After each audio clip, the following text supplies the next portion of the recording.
Você já se deparou com aquela vaga de desenvolvedor full cycle, com aquele cheque gordo, e aí quando você vai lá na lista de atribuições, te faz se sentir uma versão tecnológica do Chuck Norris? Então vamos conversar, porque existem vagas e vagas. E é sobre isso que você tem que ficar atento quando você for atrás de uma delas. Fala galera, eu sou o Diogo, este é o Eduardo e hoje nós vamos falar sobre o Dev Full Cycle e como ele está sendo tratado aqui no Brasil.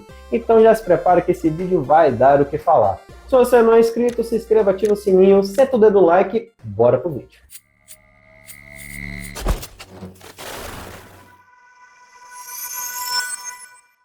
Pois é, meu jovem, a grande polêmica começa quando vamos conversar sobre o desenvolvedor Full Cycle.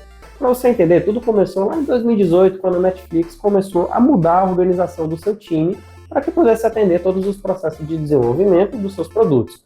Com isso, eles criaram um novo perfil para o desenvolvedor, que foi o Full Cycle. O problema é que aqui no Brasil isso virou o significado de vamos contratar um dev, vamos chamá-lo de Full Cycle.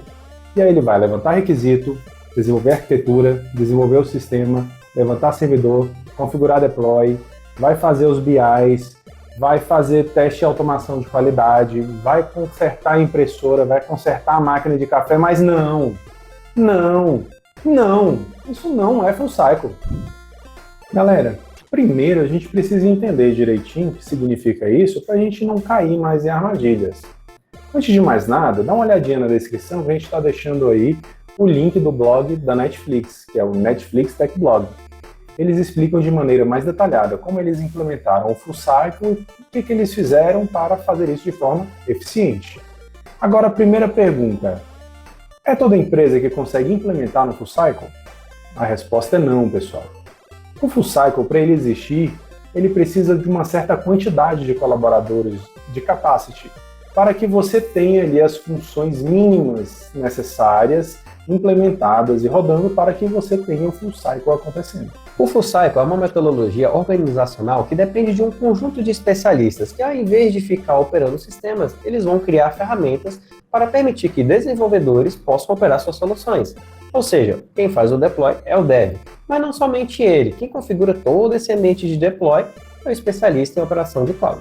Um outro exemplo é quem roda os testes automatizados é o dev, mas para configurar todo esse ambiente é um especialista em automação de teste, que ele cria essa ferramenta para que o dev possa operá-lo.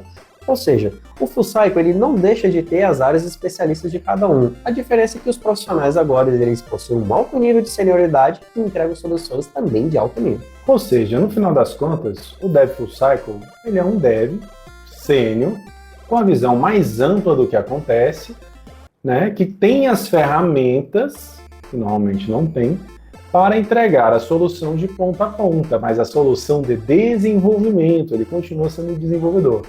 Então o que vai acontecer? Ele vai trabalhar sozinho em grupo, ele vai pensar na arquitetura do sistema que ele está desenvolvendo, vai desenvolver isso, ele vai efetuar o deploy, né? Mas não é ele que vai fazer um monitoramento da estrutura de cloud, não é ele que vai ficar atendendo, né, os chamados do cliente ou fazer o serviço do Project Manager. Continua existindo todas as outras estruturas. Então, se você quer ser um Dev Full Cycle, você não pode ter um conhecimento muito restrito, ele tem que ser abrangente, mas isso não quer dizer que ele precisa ser profundo. Ele tem que ser um conhecimento abrangente e raso. Você não vai ser limitado a certas linguagens, a certos frameworks, mas isso não quer dizer que você tem que saber todos eles de cor. Você tem que ter o conhecimento base para que você tenha uma curva de aprendizado rápida e não seja limitado por um framework, uma ferramenta. E aí, do outro lado, das operações e das outras áreas que é o mais polêmico, esse conhecimento raso ele vai servir para você entender o que aquela ferramenta do especialista Full Cycle de operações desenvolveu para você. Afinal, como é que você vai operar uma ferramenta de deploy se você não sabe o que esperar do deploy? Então, é nesse sentido que o Full Cycle funciona. Um conhecimento abrangente e raso que vai permitir você trabalhar com várias ferramentas com uma curva de aprendizado muito menor, porque você já sabe o que esperar delas. Um outro detalhe importante é que o desenvolvedor Full Cycle ele não vai fazer sozinho o desenvolvimento do software. E também não é um único perfil como dev na equipe. Geralmente se tem 3 a 4 pessoas envolvidas nesse processo.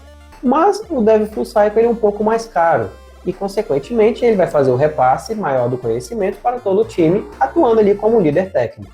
Galera, agora que estamos inteirados do que é o Dev Full Cycle, já sabe, né? Empresa pequena com vaga para Full Cycle, cilada. Alerta de eu keep ligado, hein? Agora, aquela vaga com a descrição de desenvolvedor, operador de cloud, automação de testes, atendimento ao cliente, explorador detectado. Então, meu amigo, não cai nessa não. Agora, se a vaga for séria, é sim uma excelente oportunidade. Então, meu caro Padawan, acelera nos estudos, vamos ampliar esses conhecimentos aí, que é uma excelente oportunidade para você, desenvolvedor, e para a empresa. Você vai vivenciar a verdadeira experiência DevOps e abrir novos horizontes, grandes oportunidades. E já deixa aqui embaixo no comentário qual é o seu cargo atual e qual vai ser o seu primeiro estudo na trilha Full Cycle com a hashtag DevFullCycle. Se você ainda não é inscrito, inscreva-se no nosso canal, ative o sininho, deixa aquele like maroto e compartilha com o máximo de pessoas para que elas evitem essas armadilhas aí desses exploradores de devs. Um grande abraço, tchau!